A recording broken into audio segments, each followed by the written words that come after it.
آگے بنی اسرائیل کی ناشکری کا ایک انداز ہے، کس قدر یہ ناشکرے تھے۔ وَإِذْ قُلْتُمْ يَا مُوسَىٰ، اور یاد کرو جب تم نے کہا اے موسیٰ، لَن نَصْبِرَ عَلَىٰ طَعَامٍ وَاحِدٍ، ہم سے تو ایک کھانے پر ہرگز صبر نہ ہوگا۔ من و سلوہ کھا کھا کر ہم تھک چکے ہیں، ہمیں کچھ اور کھانے چاہیے۔ توبہ استغفر اللہ۔ انسان جب ناشکرا ہو جائے تو بڑی سے بڑی نعمت کی وہ قدر نہیں کرتا۔ فَادْعُ لَنَا رَبَّكَ، تو آپ اپنے رب سے دعا کیجئے۔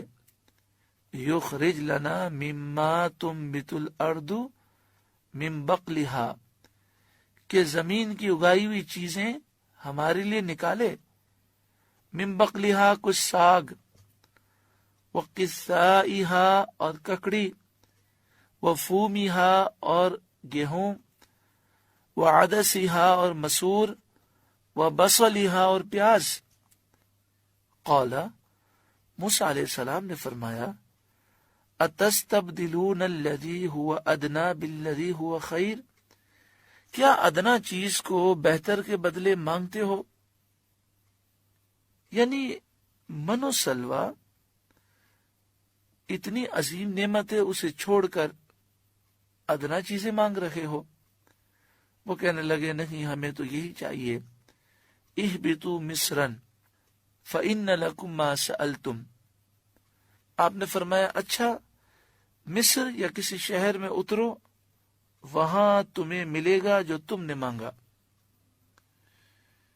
یہاں پر مسئلہ یہ ہے کہ لفظ مصر جو ہے، یہاں پر جو تفاسیر ہیں اس کے مطابق یا تو مصر سے مراد مصر ہے جو ایک ملک کا نام ہے، یا مصر کے معنی ہے شہر، کیونکہ مصر شہر کو بھی کہتے ہیں۔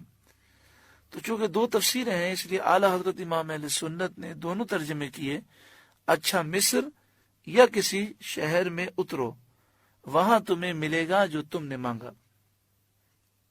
بعض تفاسیر میں یہ ہے کہ جو پیچھے گزرا اریحہ بستی کا، اس سے مراد وہی بستی ہے۔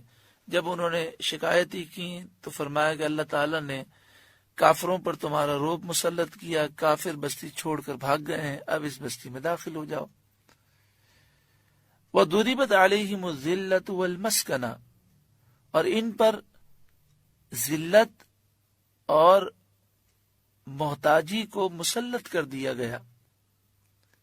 یہودیوں کی ذلت تو یہ ہے کہ پوری دنیا میں ذلیل ہیں۔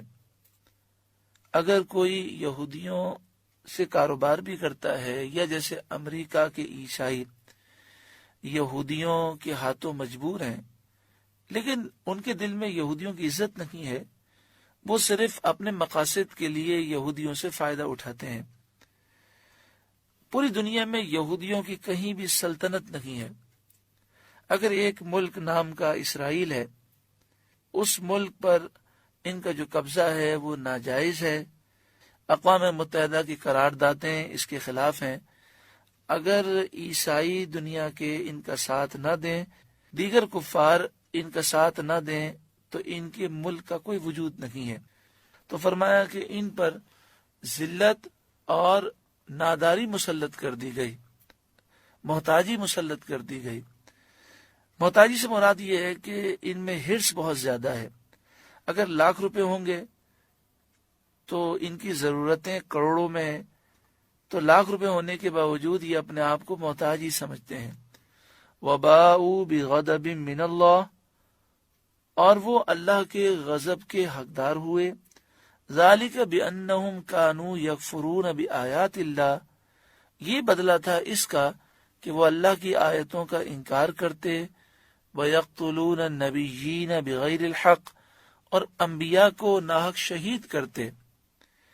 یہاں پر بغیر الحق کے تحت مفسرین نے بیان کیا کہ نبیوں کا جو قتل ہوتا ہے یہ ناحق ہی ہوتا ہے، لیکن بغیر الحق میں اشارہ اس طرف ہے کہ یہ انبیاء کو شہید کرتے۔ جب ان سے وجہ پوچھی جاتی تو ان کے پاس بھی کوئی جواب نہیں کہ انہوں نے نبیوں کو شہید کیوں کیا. ذالک بما عصوا وکانوا یعتدون، یہ بدلہ تھا ان کی نافرمانیوں اور حد سے بڑھنے کا. آخر میں یہ فرمایا گیا کہ یہ بدلہ ان کی نافرمانیوں کا ہے. قرآن مجید فرقان حمید ہمیں بنی اسرائیل کے واقعات سناتا ہے. اب امت محمدیہ کو سوچنا چاہیے کہ جب بنی اسرائیل کو زمانے میں فضیلت تھی، انہوں نے شریعت کو چھوڑا، وہ برباد ہو گئے. پھر امت محمدیہ کو فضیلت حاصل ہے.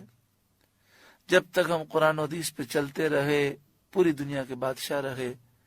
جب ہم نے دین کو چھوڑ دیا تو اتنے ذلیل ہوئے کہ ہمارے گھر کے اندر بھی سکون نہیں ہے، ہمارے گھر میں بھی محبتیں نہیں ہیں.